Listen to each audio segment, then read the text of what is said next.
Hello students, this is Dr. Mercado. Welcome once again to Accounting 1329, Payroll and Business Tax Accounting. We are continuing covering Chapter 2, which deals with computing wages and salaries.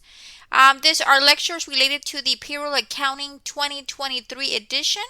And in this particular lecture, we are going to be covering problem 212A. Okay. Now, before I do begin with this week's lectures, I do want to remind all of you to please make sure to read the chapter, review the PowerPoints, review any lectures posted on Blackboard, review any Show Me How videos embedded in your homework, and complete your weekly homework assignments. Please make sure that you have a copy of your syllabus handy. That way you are aware of all of the deadlines. If you have any questions or concerns, do not hesitate to contact me during my scheduled office hours. Okay, so the first problem that we have is a fairly basic problem. It shouldn't be very difficult for us to figure out.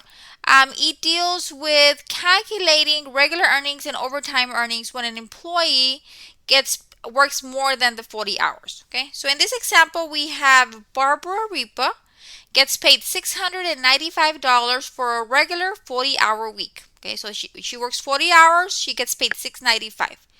So they're not providing you with the hourly rate, they're providing you with the amount that she makes in a 40-hour week. Okay, and she makes time and a half for any overtime. So any hours over 40 are paid a time and a half. Okay, for a work week of 45 hours, we have to compute the regular earnings, the overtime earnings, and the total earnings. Okay, so at this point, we have the pay for a 40-hour week, but in this particular case, this particular employee worked 45 hours. We do not know the hourly pay, so if we don't know the hourly pay, we can't calculate the overtime earnings.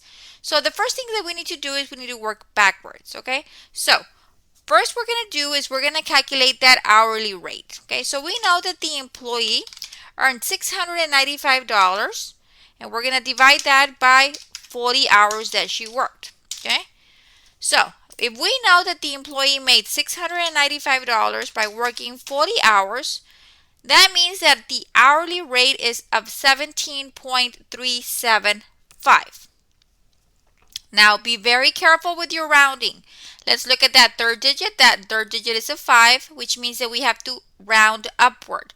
So the hourly rate is going to be rounded up to 17.38. Okay, so remember, if that third digit is between a 1 and a 4, you keep that second digit as is. If it's a 5 or greater, then that second digit gets bumped up by 1. Okay, so in this case, it's a 5, so that means that my hourly rate will be 17.38. Okay, so this is how much the employee makes by hour, $17.38.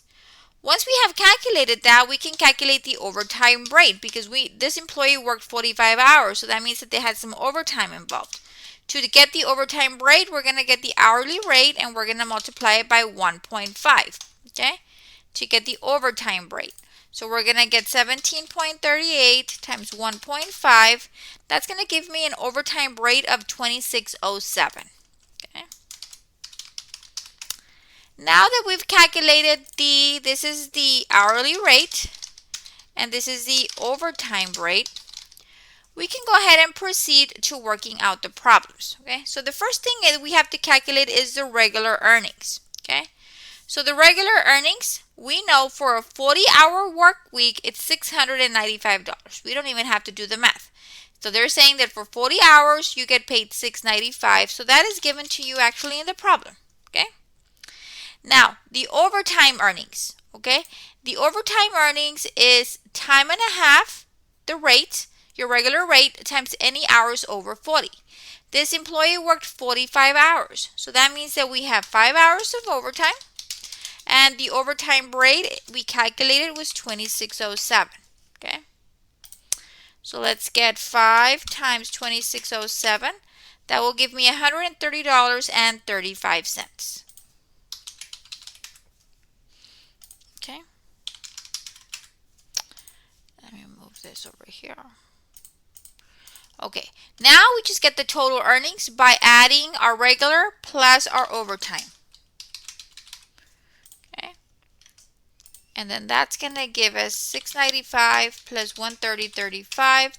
That will give me 825.35. Okay. So that is the total earnings. Okay. So let's recap. If you are not provided with the hourly rate, you're going to get the pay that they're stating that you're going to make for that week, that 40-hour week. You divide the pay by the number of hours, and that's going to give you the hourly rate. Once you get the hourly rate, to get the overtime rate, you simply get the hourly rate and you multiply by 1.5, and that will give you your overtime rate. And once you've got that, then you can proceed to solving for your overtime earnings, which is the missing component in this problem because the regular earnings were already provided to you at 695. Okay, so fairly straightforward. This is kind of like a warm-up exercise. That way you can get started so we can move on to the more complex problems in the chapter. Okay, so that is it for this lecture. Until next time, have a wonderful day. Bye-bye.